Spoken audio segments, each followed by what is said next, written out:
the way life should be. Whoo! Great effort, great overall effort by our football team. Our offense hot as a firecracker in the first half. 4 possessions in the first half. We score on all 4 possessions. Turned around the second half, not as good on offense, but it's still okay. And then our defense came alive in the second half. We give up 7 points total. Give up 7 points in the second half, but just really played well. Kicking game. Yeah, you don't bring a kicker to the press conference unless he's scorching hot. But Danny did what we brought him here to do tonight, which was be a weapon for us. Kickoffs, punts, 2 field goals, 2 long field goals. Great one. This young man right here in the second half being a disruptor, and then all of Gabe's catches in the first half. We won't talk about his drop, the big drop in the second half, but all of his catches in the first half were big. Coach, can you talk about the sequence at the end of the first half, just what you and your staff were thinking, communicating to your players, and how you guys were able to pull all that off? The 2-minute drive? Yeah. 2 minute? Yeah. Well, first things first, you got to get a first down, because then that takes away them calling a timeout. So once we got that first down, which was a little bit touch and go for us, we got that first down, and then we're just trying to move the ball, give ourselves a chance at the end. And you hit a couple positive plays at the end. We get into field goal range, and Danny was able to hit it. Lando, in that first half, their quarterback, Chris Parson, had 48 rushing yards. You hold him to just 66 net at the end of the game. What adjustments did you feel like you made to kind of hone in his legs and the impact they had on the game? I think adjustments was just keeping our lanes, trying to keep him contained, and make him throw on the run. That was the biggest thing. We don't want him sitting in the pocket and being able to make good decisions. We want him on the run and scrambling.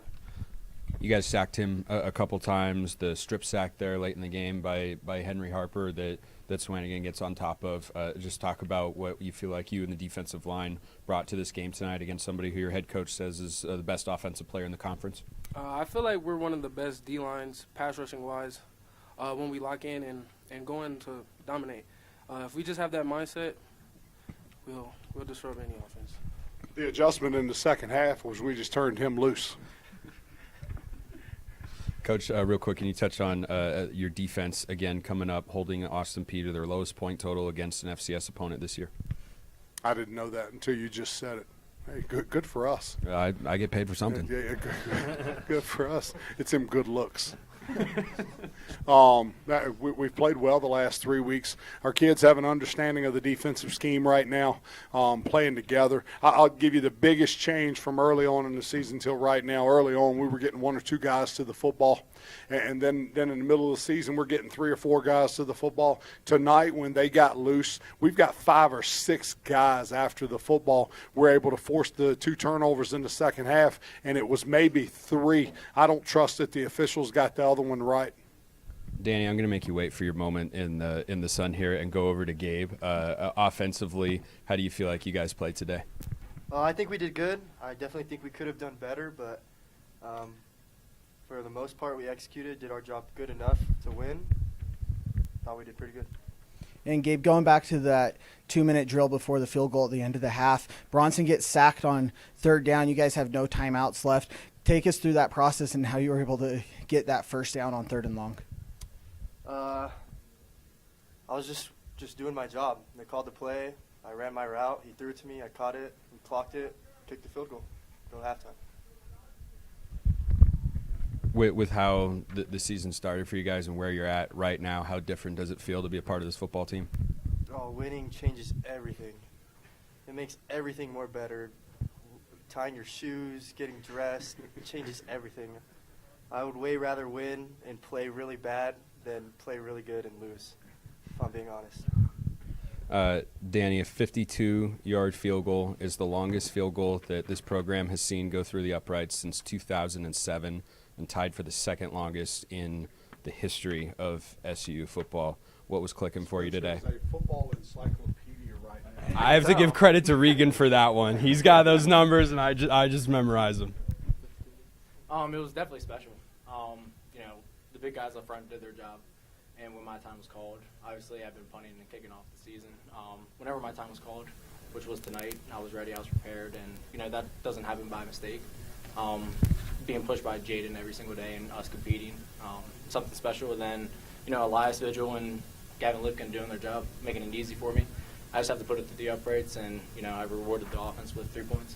You've been kicking this year, but that was your first field goal attempt of the season. When you get the call from whoever tells you you're going on to kick that field goal, what's going through your mind in that moment? Not a lot. Stick to the basics. Fundamentals, trusting the ones around me, because that's, part of my job. 33% of it is just me. 66 is everyone else. And just having trust in everyone else and trusting him for, giving me the opportunity to go out there and kick it. What was this week of practice like? Was there a certain yard line designation that it was going to be you versus Jaden in the field goal game? Not really. No. It just kind of happened by We haven't practiced the field goal past the 19-yard line this year. You kind of do it in your spare time. But recently I've been focused on punting because that's where the team need me. And then tonight, obviously, had to step up and make a few kicks. And as a unit, you guys execute all your kicks tonight. That happened last week as well. Coach Fitz was liking what you guys are doing right now. How does it feel to be a part of that unit and how well you guys are playing? It's great. Morale's great. Making kicks, winning games, makes everything a lot easier, more fun. And, as a collective unit, we're having fun doing it. And, trusting one another is a big part of that. And, bouncing back after maybe a couple rougher weeks compared to what we had the last 3 weeks is definitely special. And, I'm having fun with it. Did you ever think that you'd be here at a post-game press conference? No, but it's great. I enjoy it.